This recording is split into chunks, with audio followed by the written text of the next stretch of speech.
This episode, brought to you by my anxiety, is about bringing triggers or wounds that get triggered, I guess, more accurately, into your current relationships or dealing with people who have really strong triggers. That's what my song Trigger Happy is about. It's about someone who is clearly still dealing with some wounds, some past wounding, probably not ready at all for a relationship, and yet you're both acting like maybe this is going to happen. We're going to cover something called frustration attraction, which is related to roller coaster relationships. We're going to talk about past relationship wounds. We're going to talk about emotional openness versus emotional availability. Are those the same thing? I don't think so. We're going to talk about watching people's actions instead of their words, or making sure that their actions and their words align. And hopefully some things you could do to help yourself, to help everyone, everywhere. Can you tell I'm keyed up today? Because I am. So let's get started. I'm actually taking a class right now by a woman named Brianna McWilliam, who you can watch on YouTube. And I recommend that you do if you're interested in relationship stuff, attachment theory stuff. She has a class, I think it's called Healing Attachment Wounds. She has a lot of classes that center around that. And the thing that's cool about her is she knows that there's value in talk therapy, but she does creative arts therapy, and she kind of created her own little method. I think a lot of people who deal with attachment stuff and nervous system triggers know that talking is great, but it can only get you so far. It might get you to a cerebral understanding of what's going on, but that doesn't mean it's going to heal the triggers and the nervous system triggers in your body when you're dealing with relationship attachment triggers or issues, especially for someone who has, I think, disorganized attachment or fearful avoidant attachment. Those are two names for the same thing. That's somebody who has significant trauma and goes back and forth between avoidant and anxious. People who are fearful, avoidant, or disorganized tend to crave relationships, unlike a dismissive avoidant who just is avoidant overall. Fearful avoidants tend to crave relationships. They might love bomb you up front, but then when things get real, they panic and don't think that either they're worthy of love or that it will work, and they're simultaneously terrified of love while craving it really strongly at the same time. So they kind of go back and forth between anxious behavior and avoidant behavior. But it's interesting because their flavor of both of those is a little bit different than someone who's purely anxious or purely avoidant, which none of us are purely anything, but who leans mostly avoidant or anxious. So it's interesting to study or look into that particular attachment style and see how those people think and function in relationships. So the reason I bring up Brianna McWilliam is because in her class, I came across the term frustration attraction, which refers to when a roller coaster relationship lights up all of your brain chemicals, similarly to addictions like gambling. So when you have a strong push-pull dynamic, you're getting intermittent reinforcement, similar to gambling. So, you gamble, it becomes so addicting because at some point you're going to hit. You just don't know when it's going to be, right? And it's the same thing when you're with someone who isn't secure and present all the time. When you have push-pull dynamics, if we continue this dynamic, at some point it's going to feel good and then it's going to feel bad again. But the bad will only last so long. It will probably feel good again. And then it becomes this literally chemically addictive thing. It lights up your dopamine and it creates longing and excitement, which makes this type of relationship more addictive and compelling. And then if you happen to lean anxiously attached, you might have a scarcity mindset where you believe true love doesn't come along very often, so it has to be fought for at all costs, which leads people who are anxiously attached to cling on to these type of relationships longer because they think, I have this really strong connection with this person. That doesn't happen often in life, so I need to make this work, even though it's a toxic roller coaster and is really difficult and triggering me in every way possible. And for me, when I've been with people who clearly have wounding from the past, which we all do, by the way, okay, nobody's perfect. I'm not, I would say baseline, I'm pretty securely attached, leaning anxious most of the time. But then it depends on who you're in a relationship with. If I'm with someone who's super, super anxious, I'll actually lean more avoidant just because there's a sort of stasis or equilibrium or whatever you want to call it that a relationship has to have to function. Like two people who are anxious can't really function together. So one of them either has to become more avoidant or even secure, or it's going to explode. Same thing with two avoidants. I mean, two avoidants aren't going to do the work to stay together. So one of them is going to have to either become more anxious or secure, or it's going to fall apart. So people who have pretty severe past relationship wounds or attachment issues, in my experience, want connection like all of us do, even if it's only subconsciously. Even if an avoidant person, it might only be subconscious, but they haven't done the work yet to be ready for a relationship. And what I am telling you today and telling myself, reminding myself of, is that just because you figured out what their attachment style is, or just because, it might not be attachment styles, it might be something else, just because you have the answer maybe to what is wrong or what is causing the issue, doesn't mean that they are going to do the work required to fix it. I'm a person who thinks, oh, okay, we're in a relationship. We will do everything to make this work, within reason. And, oh, we've spotted this issue. Oh, this is a huge part of what's causing this. Well, obviously you or I are going to do the work on ourselves to fix this, but not everybody wants to. Not everybody wants to do the work. They're too scared. They don't want to put in the effort. They want to put their focus somewhere else. Whatever it is, you can't make someone or control someone, and you shouldn't, into doing the work. And I drive this point home because this has been an issue for me in my whole life.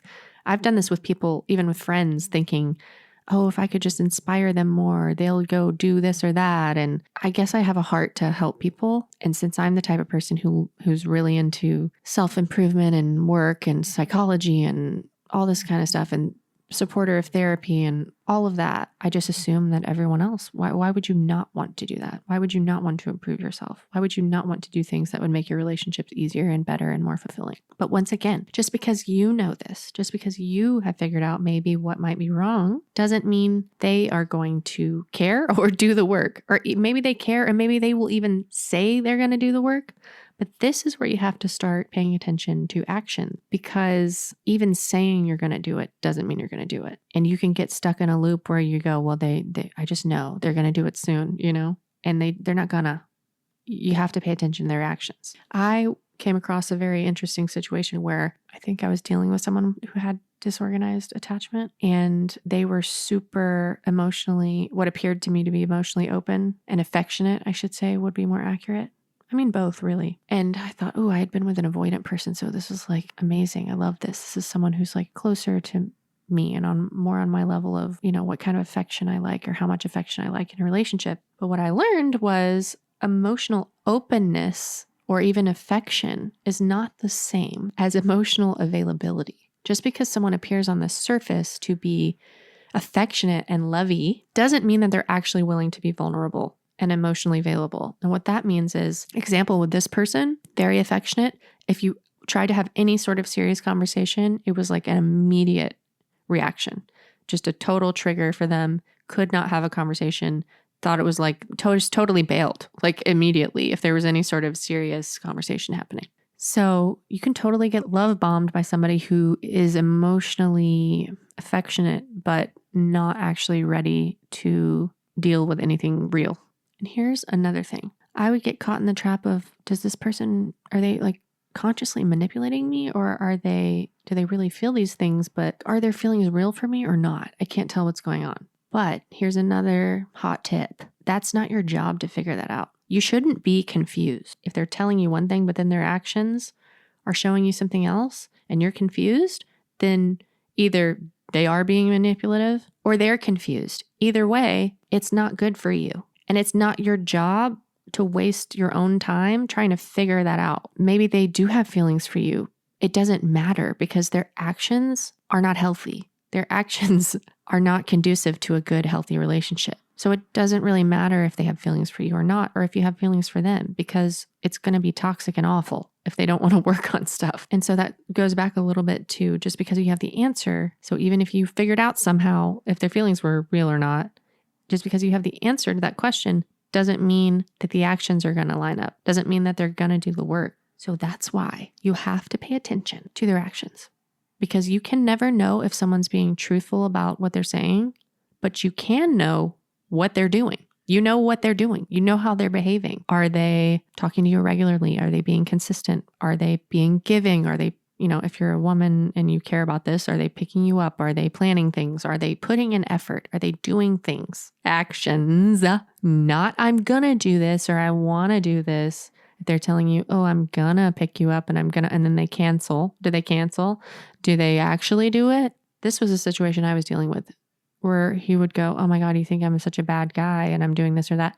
Well, yeah, you literally are doing that. So you can say whatever you want. You had good intentions, but your actions show over and over again that you're not doing it. So you're confused. Not as confused as I am, honey. Okay, quick pause because I need to tell you something important. I'm going on tour. If you want to hear attachment theory in the flesh and be loud and cathartic and a little chaotic and romantic and have fun, come out to a show. I would love to see you in person. All the dates and ticket links are in the description or my website, aubresellers.com. Come hang out with me. I promise it's better than overthinking alone. So you're confused? Not as confused as I am, honey. But here's the deal. If you need to work on your own attachment style, first of all, learn some emotional regulation so you can regulate your own emotions without needing to either completely disappear like an avoidant might or completely cling to someone like an anxiously attached person might. But remember, you can act as a secure person would act. Take a beat, get yourself under control, and behave in the situation as a secure person would, which is I'm setting boundaries of what behavior is okay, acceptable, and not acceptable to me, and I'm sticking to that. And if the person doesn't do it, you have to walk away. You cannot keep telling them the same thing over and over again and expecting them to change. You can't control what they do. A secure person may be able to take what you say, incorporate it, and respect your boundaries and just normal boundaries probably that most people don't even need to be told, but I digress. Someone who's dealing with severe attachment issues is likely not going to be able to do that because they have to heal things within themselves before they're even able to come to a place where they can give to someone else in a secure way. I've certainly gotten myself in the trap of just obsessively researching. I have an interesting combination because I think on top of probably leaning slightly anxiously attached, which would make you more prone to research stuff like this, especially when things aren't going well in a relationship for you. I also baseline am very just curious about this stuff. So I will go into a hole of researching and I'll come out thinking I have solved everything. I know everything. I know why you're doing everything you're doing, why I'm doing everything I'm doing. And here's all the information. So just go put it into practice, But not everybody wants to do that research themselves and do that work themselves. You cannot do it for someone else. You can't do it for someone else. They have to do it for themselves. You guys, my Instagram, just FYI, is basically, I can't. It's like tarot card readings that all say the same thing, which is like, guys, he loves you. He loves you so much, but he's just scared. He loves you so much it scares him. And you know what? That may be true. The person may love you so much it scares them. And that's why they're acting insane. But it doesn't matter because that's not going to be good for you. You're going to need someone who can grow up and do work on themselves and act like a human adult person. So to deal in particular with a roller coaster type of triggery type of up and down, push, pull, anxious, avoidant, crazy, whatever dynamic, what are some things you can do? 1, work on yourself. Number 1, work on yourself. Why are you attracted to this?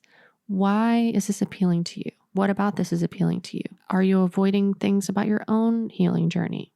Do the healing work on yourself. Focus on yourself. I swear to you, because I realized this has happened. I know because my first relationship as an adult, I was with a super anxious person who had serious problems, okay? And they did not want to work on it. And I let it go on for 3 years, okay? And I can tell you now, I nipped it in the bud a lot faster than 3 years this time. So point being, I have been doing work on myself, and you should too, because It truly makes those behaviors less attractive to you. And you just go, okay, I know what it's like to get myself stuck in a situation like this. I know why I'm attracted to this. And I'm going to put up boundaries like a secure person would about what is okay, how it's okay to treat me, and what needs to happen in a good, healthy relationship. And if they don't do it of their own accord, then you have to step away. And so if you're already in this chemically addicted, crazy situation, you've probably heard people doing this, but going no contact might be necessary because it's essentially going cold turkey. You're literally chemically addicted to this person. You need to go cold turkey because weaning off of it isn't gonna work. Okay. Just go cold turkey, baby. Block. This may be an extreme reaction in a normal situation, but if you're dealing with someone who doesn't respect boundaries, who says, oh, we're not going to talk anymore, but then they're still watching all your Instagram stories and liking them and trying to get you to notice that they exist still, then they're getting blocked. Okay? If they're still texting you, but not putting in any actual effort or work, they're getting blocked because that's the only way. If somebody's not respecting boundaries, then you need to take care of yourself. Some of the reasons you may be attracted to this type of situation is because we are attracted sometimes to people who resemble our caregivers and unresolved issues we may have had with them when we were younger. And so we think, oh, I date this person. I see the same issue in them. If I can fix it in them, it essentially fixes my childhood. It fixes this issue that I had no control or power over as a child. That's a big reason why people are attracted to certain situations as an adult. It replays trauma. And as an adult, you're thinking, I now have control over this situation as an adult. In a love relationship, I can fix this. And then once it's fixed, it heals some wound. But no. Just do work on yourself. Do some attachment work, honey. Take a course. Watch some YouTube videos. Read some books. I have some recommendations. Oh, and of course, therapy. Thais Gibson on YouTube, attachment expert. She's awesome.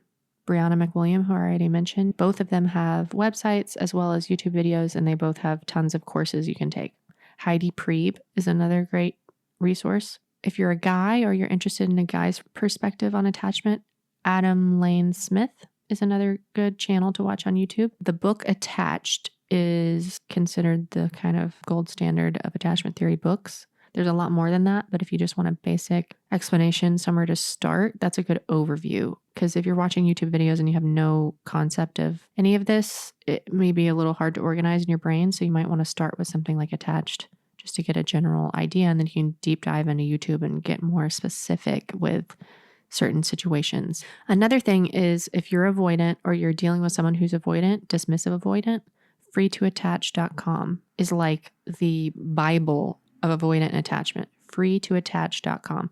It has so much information, but I can tell you right now from dealing with someone who's really avoidant, just because the information exists and you can access it and they can access it doesn't mean they're going to do the work to fix it. Don't get yourself caught in a trap where you're waiting and waiting and waiting and waiting for someone to work on something when they don't want to do it. Look, this is not about demonizing anyone because on a conscious level, they think they do want to, but subconsciously, their blocks are too strong. They're still dealing with it and they're not going to be able to get over it in a time that's fair to anyone involved in this situation. I hope this episode was helpful. I feel like it was a little disorganized, just like their attachment style. Good one. But I feel like these roller coaster dynamics, and let's get into this just for a sec. Situationships, a lot of the time are, of course, there's the explanation of like, oh, this person just isn't that into you, but they want attachment right now. That's obviously an explanation for a situationship. But a lot of this attachment stuff is underlying it as well. And so it's just a good thing to understand if you're in a relationship or you're dating and you're trying to figure out dynamics and what kind of boundaries to put up and what to look for and what work to do on yourself and what to look for in someone else and the work they're doing on themselves. And a message to all of you who are out there destroying hearts when you're clearly not ready to be in a relationship. Back off, okay? Go do some work on yourself and leave us out of it because we're just over here trying to love. I feel like this episode should be toxic and unhinged because that's what we're talking about. So whatever. You're allowed to be toxic and unhinged if you feel like it. You all have free will. Do whatever you want. You don't have to do anything I said in this episode. You could just go out and text him back. Do whatever you want. Destroy your own life. I don't care. I'm just kidding. I do care. And I hope that you all heal. I hope everyone heals. myself included. Okay, well, here's the song Trigger Happy that's about someone like this who clearly isn't ready for a relationship but wants to love bomb you anyway and then get you really attached to them and break your heart. Okay.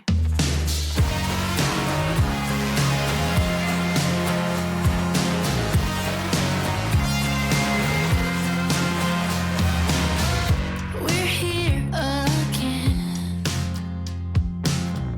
Why am I paying for all of her sins and I can't win?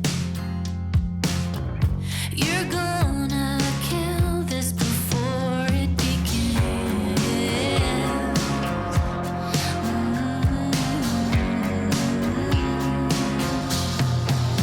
You got your hands in your pockets and you're talking at me like I did something to you. Don't believe anyone could love you.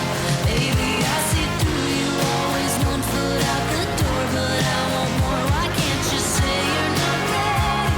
You're so trigger happy.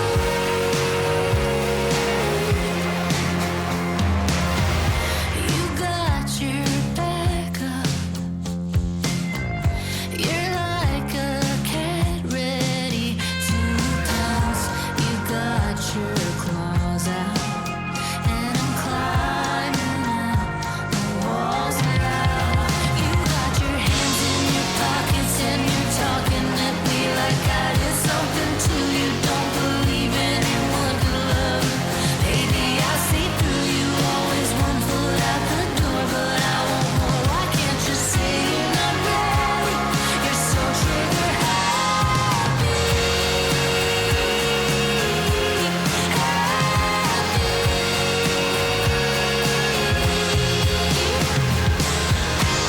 I just wanna love you. You won't let me love you.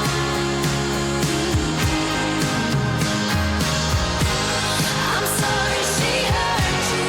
I'm not gonna hurt you. You got your hands in your pockets and you're talking at me like I did something to you. Don't believe anyone can love you. Baby, I see through you. Always 1 foot out the door, but I want more. Why can't you say you're not ready? I know you're not ready. Can't you say you're not ready? You're so trigger happy.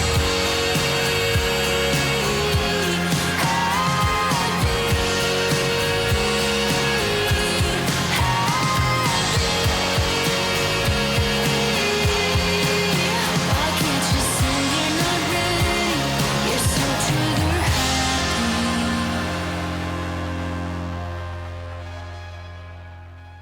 This week's love line question is: how can a woman fall deeply in love with you and exactly 2 weeks later dump you out of the blue?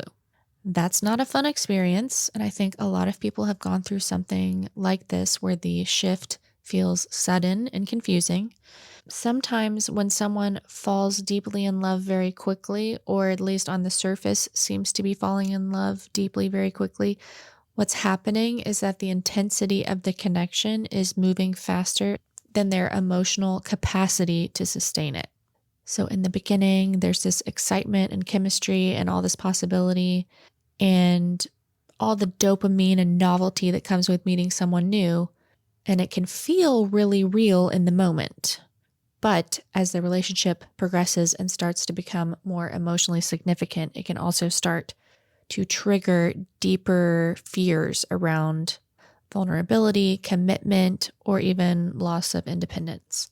For someone who has more avoidant tendencies, that closeness can suddenly feel overwhelming to them, even if they did genuinely care about you. So the switch from all in to pulling away can look really abrupt from the outside, but internally for them, it's often a reaction to feeling emotionally flooded or scared of how much the relationship is starting to matter or affect their life. Another possibility is that sometimes people fall in love with the idea of someone very quickly, which I talked about in the delusional episode. And then when the reality of the relationship starts to settle in, they realize something about the dynamic doesn't work for them long term. So it's important to remember that none of that means that what you shared with them wasn't real in the moment. It just means that they may not have had the capacity to stay in it once the relationship moved past the initial spark. The hardest part about these situations is that the person who leaves often has clarity that the other person doesn't yet have. So it can feel like you had the rug pulled out from under you. But someone leaving quickly can also be information for you. It tells you something about their ability to tolerate closeness, to tolerate uncertainty and commitment. And that's important information to have now rather than years down the road. So I know this can be hurtful, but it truly is likely for the best. And it means that they weren't capable or truly ready to sustain a relationship with you. And you can find someone who is ready. If you've got a love question, a pattern you can't seem to break, or something you need clarity on, this is your sign to submit a question to the Attachment Theory Love Line. You can find the link in the show notes and my bio anytime. If this episode is resonating with you, I'd love for you to follow the show and share it with someone who might need it. Each episode is inspired by a song from my upcoming record, Attachment Theory. You can find the music wherever you listen and follow me on socials at Aubrie Sellers. See you next time.